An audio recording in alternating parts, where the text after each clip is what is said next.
Brought to you by Agilus Diagnostics.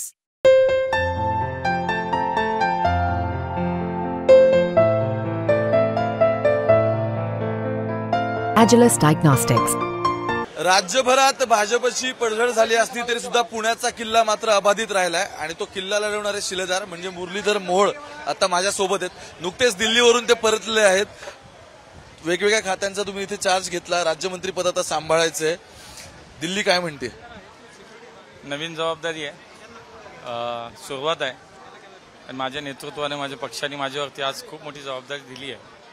मला असं वाटतं आता सुरुवात आहे। या दोन्ही खात्यांचा कार्यभार स्वीकारताना निश्चितपणे पुण्यासाठी, राज्यासाठी आणि देशासाठी आता सेवा करायची आहे। हाच एक भाव मनामध्ये एक सर्वसामान्य कार्यकर्ता म्हणून 30 वर्षाचा सगळा प्रवास आणि आज खरं तर देशाचा मंत्री, मला असं वाटतं समस्त कार्यकर्त्या शक्तीचा विजय आहे।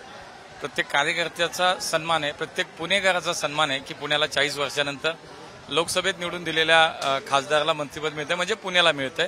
तेव्हा प्रत्येक पुणेकराला मंत्रिपद आणि हे जे काही त्याला जो आनंद आहे, मला असं वाटतं प्रत्येकाचा सन्मान आहे। जस्ट आता तुम्ही मंदिरात आला होता, बाप्पाकडे काय मागितलं? बाप्पाकडे हे सांगितलं की जी काही जबाबदारी मला दिली आहे त्याला मला न्याय देता आला पाहिजे।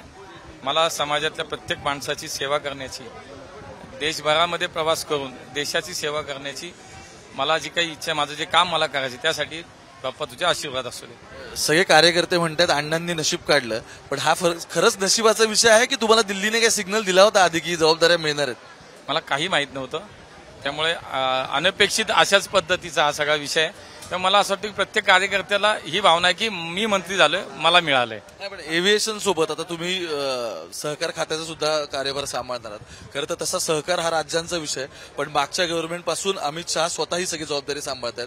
तुम्ही अमित शहांना याआधी भेटला असाल, पण यंदा एक सोबत खुर्ची शेअर करायची आहे, नक्की काय वाटतं? माझ्यासाठी म्हणजे अमित भाई असतील, मोदीजी असतील, त्यांना पाहण्यासाठी, त्यांना भेटण्यासाठी उत्सुक असलेला एक कार्यकर्ता, गर्दीतनं हात करणारा कार्यकर्ता आणि त्यांच्या सोबत काम करायला मिळतंय। माझ्यासाठी दोन्ही गोष्टी आहेत, एक तर उत्साह पण आहे आणि एक दडपण पण आहे।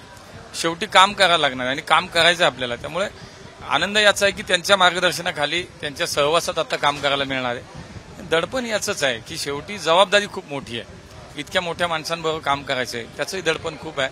मला असं वाटतं पण त्यांनी दिलंय, आता मला त्या जबाबदारीला न्याय द्यायचा आहे। पण तुम्ही आता 4-5 दिवस दिल्लीत होता, अमित भाई काय म्हणाल नक्की? तुम्ही चेंबरमध्ये होता सोबत करायला? नाही, खूप व्यवस्थित बोलणं झालं। मोदीजी पुणेकर म्हणून हाक मारतायत, कैसे हो पुणेकर असं चालू आहे आणि अमित भाईंबरोबर तर कामच करतोय। आमच्या 2 सहकार खात्याच्या बैठका झाल्या, नवीन पॉलिसी येते त्याच्या संदर्भात काही चर्चा होती, त्यामुळे सर्व अधिकाऱ्यांबरोबर एक चर्चाही झाली। मला असं वाटतं की एक खूप चांगला अनुभव आहे, माझ्यासारख्या कार्यकर्त्याला सोबत घेतले काम करायला, मलाही खूप आनंद वाटतो। पण ज्यावेळी म्हणजे सहकाराचा विषय मुळात ज्यावेळी केंद्राकडून हाताळला जाईल असं दिसत होतं, त्यावेळी राज्यातून ही टीका झाली होती की कारखानदारी असेल किंवा सहकाराशी निगडीत जी नेते आहेत त्यांच्या हालचालींवरती लक्ष ठेवण्यासाठी हे सगळं असं होणार आहे। पण आता तुम्ही या प्रक्रियेचा भाग असणार, त्यामुळे टीका झाली तर तुमच्यावर 3च वर्ष आली या मंत्रालयाला सुरू होऊन, पण तुम्ही बघा की सर्व मंत्रालयांमध्ये सगळ्या बाजूनं जे काही काम चालू आहे ना, सगळ्या अर्थात तुम्ही बघा, तुम्हाला मी काही दिवसानंतर सविस्तर सांगेन की अत्यंत उत्कृष्ट काम या मंत्रालयाचं चालू आहे। समाजातला शेवटचा माणूस, विशेषतः बघा महाराष्ट्रासारख्या ठिकाणी, राज्यात, देशात जवळजवळ 8 लाख संस्था आहेत, सहकारी संस्था, आणि त्या प्रत्येक संस्थेची खाली हजारो लोक जोडलेली आहेत, हजारो लोक, लाखो लोक जोडलेली आहेत। त्यामुळे शेतकरी असेल, सर्वसामान्य माणूस असेल, सहकाराकडून समृद्धीकडे आपण म्हणतो, त्यामुळे समाज समृद्ध करायचा, समाजातला शेवटचा माणूस समृद्ध करायचा, त्याचं सगळ्यात महत्वाचं माध्यम हे सहकार्य। मला असं वाटतं हेच अमित भाईंनी ओळखलं आणि म्हणून त्याच्यावरती आज इतकं मोठं काम चालू आहे, तुम्हाला पुढच्या काळात दिसेल।